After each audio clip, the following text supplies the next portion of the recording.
Tanganku sakit. Kenapa kamu? Jangan lemah dong. Tanganku kena pisau saat bantu ibu membuat takjil. Lukanya sebesar apa? Sampai kamu nangis seperti itu. Sedikit saja, tapi harus dijahit karena terlalu dalam. Kasihan kakakku.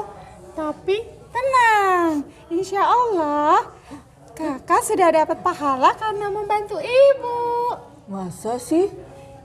Iya, seperti sahabat Rasul yang satu ini, yang rela menjadi pembela Rasul di semua peperangan. Siapa beliau? Aku lupa. Beliau adalah Zubair bin Awam. Yuk kita saksikan ceritanya. Ayo teman-teman. Assalamualaikum warahmatullahi wabarakatuh. Kaifa halukum? Alhamdulillah. Semoga anak-anakku semua di rumah, sahabat Zaid dan Sabita, selalu dalam lindungan Allah dan selalu dalam keberkahan. Masya Allah. Hari ini berjumpa lagi dengan Ustazah Nikmah. Insya Allah kali ini Ustazah akan berkisah, melanjutkan kisah-kisah sebelumnya. Teman-teman sudah menyaksikan beberapa hari yang lalu. Sekarang kita akan lanjutkan kisah Zubair bin Awam. Sahabat Zaid dan Sabita, Zubair bin Awam adalah sepupu Rasulullah Shallallahu Alaihi Wasallam. Beliau adalah sang pemberani, penolong dan pembela Rasulullah Shallallahu Alaihi Wasallam. Beliau sangat dekat dengan Rasulullah Shallallahu Alaihi Wasallam. Zubair bin Awam lahir pada tahun 594 Masehi dengan nama Abu Abdullah Zubair ibnu Awam ibnu Khuwailid al-Qusay. Zubair bin Awam adalah putra dari Awam ibnu Khuwailid al-Qusay. Ayah Zubair bin Awam meninggal saat Zubair masih kecil, sedangkan Sofia binti Abdul Muthalib adalah wanita pemberani yang mendidik anaknya dengan tegas, mendidik anaknya menjadi anak yang berjiwa besar, mendidik anaknya menjadi anak yang kuat jiwa raganya. Sejak kecil Zubair bin Awam sudah pandai menunggang kuda. Beliau rajin belajar dan beliau adalah anak yang pekerja keras. Zubair bin Awam masuk Islam pada usia 15 tahun. Kalau 15 tahun kira-kira kelas berapa? Kelas 9, ya, kelas 9 SMP. Nah, di usia itu Allah sudah mendatangkan cahaya di dadanya, ya, untuk memeluk agama Islam. Allah memberikan petunjuk. Allah memberikan petunjuk dan melalui dakwah Abu Bakar As-Siddiq, Zubair bin Awam masuk Islam. Sedangkan ibunda Sofia binti Abdul Muthalib masuk Islam melalui dakwah langsung dari Rasulullah Shallallahu Alaihi Wasallam. Sahabat Zaid dan Sabita yang dirahmati Allah, di awal-awal masuk Islam, Zubair bin Awam mendapatkan tantangan dan siksaan dari kaum Quraisy. Di sini pamannya menyiksanya dengan membungkus Zubair dengan tikar dan di sekelilingnya diberi asap hingga Zubair bin Awam kesulitan dalam bernafas. Di saat itu pamannya menyampaikan, "Silakan tinggalkan agamamu, maka kamu akan aku lepaskan." Tetapi Zubair berkata, "Demi Allah, saya tidak akan pernah meninggalkan agama Islam dan saya tidak akan kembali kepada kekafiran selama-lamanya."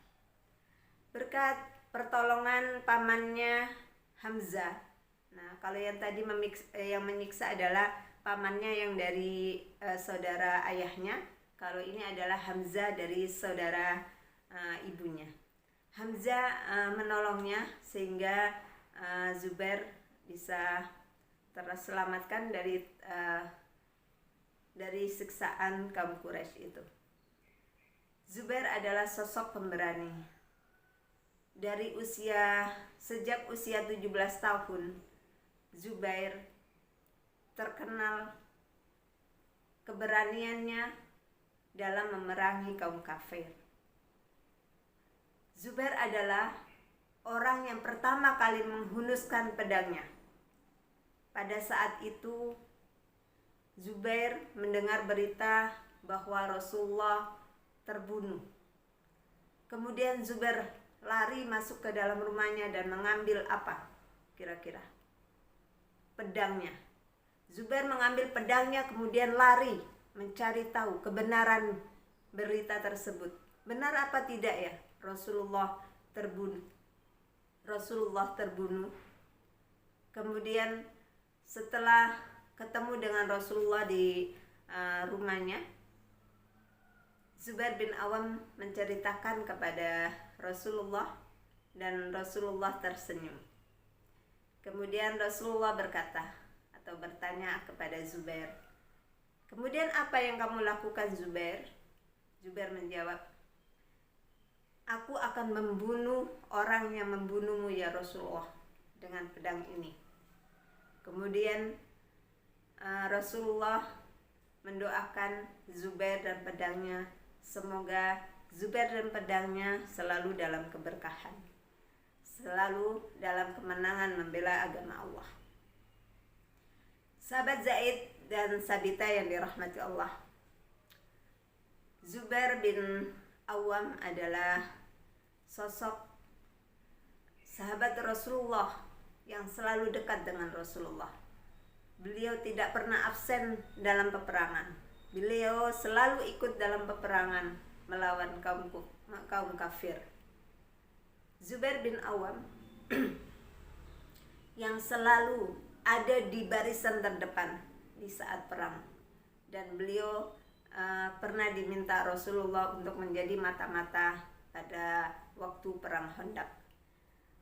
Zubair bin Awam selalu membawa tombak dan pedangnya di pundaknya, sampai-sampai orang kafir takut ketika melihat Zubair bin Awam. Zubair bin Awam adalah sosok pemberani. Beliau adalah pembela Rasulullah. Beliau adalah bagaikan 1:1000 pasukan kekuatannya dan keberaniannya yang luar biasa. Zubair bin Awam adalah sahabat Rasulullah, seorang yang kaya raya, mempunyai 1000 pekerja di kebunnya. Beliau tidak pernah menjabat sebagai gubernur ataupun bupati, tetapi beliau menjadi saudagar kaya yang selalu menginfakkan hartanya. Beliau terkenal sebagai sahabat yang dermawan. Beliau juga mendidik anak-anaknya menjadi anak-anak yang hebat di zamannya. Di antaranya adalah Abdullah bin Zubair. Abdullah bin Zubair menjadi khalifah di zamannya. Kemudian ada Mas'ud menjadi raja di Irak. Kemudian ada Urwa bin Zubair menjadi ulama terkenal, ulama yang hebat di zamannya. Masya Allah. Zubair juga sukses dalam mendidik anak-anaknya menjadi anak-anak yang hebat di zamannya. Di antaranya adalah Abdullah bin Zubair menjadi khalifah di zamannya. Kemudian ada Mus'ab bin Zubair menjadi raja Irak, dan ada Urwa bin Zubair menjadi ulama yang hebat di zamannya.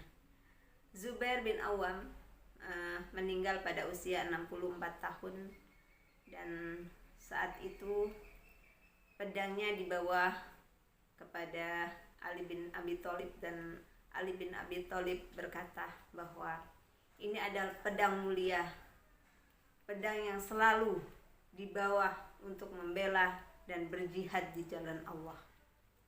Zubair adalah pemberani, Zubair adalah pembela Rasulullah dengan keberaniannya dalam berjihad dan membela agama Allah. Sahabat Zaid dan Sabitah, dari kisah tersebut kita ambil pelajaran perilaku yang terbaik dari sahabat Rasulullah tadi adalah keberaniannya. Kita harus berani, ya. Kita harus berani dan hanya takut kepada Allah. Kemudian menjadi pembela agama Allah, menjadi sosok yang pekerja keras, ya, tidak boleh malas. Kemudian hanya bergantung kepada Allah, ya. Ketika kita tidak punya apa-apa, kita hanya boleh minta kepada Allah, tidak boleh minta kepada makhluknya, karena hanya Allah bos kita, hanya Allah yang maha kaya, yang mempunyai segalanya. Maka apapun yang kita minta kepada Allah, ya, bergantung kepada Allah. Kemudian apalagi kedermawanannya, ya. Kalau kita mempunyai kebahagiaan, mempunyai kekayaan, maka jangan lupa kita infakkan, kita sedekahkan kekayaan kita untuk di jalan Allah. Baik anak-anakku yang sholih dan sholihah, sahabat Zaid bin Sabitah, semoga apa yang kita simak dari kisah sahabat Zaid dan Sabitah yang dirahmati Allah, semoga kita menjadi anak yang sholih dan sholihah, yang selalu bertakwa dan taat kepada orang tua kita, dan bisa membanggakan orang tua kita saat orang tua kita berhadapan dengan Allah di yaumil qiyamah. Alhamdulillah, jazakumullah khair. Mohon maaf lahir dan batin.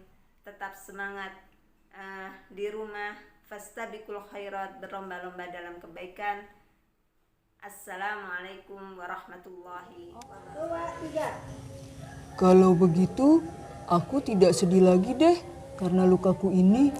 Nah, gitu dong. Kakak tetap semangat membantu ibu ya. Baik.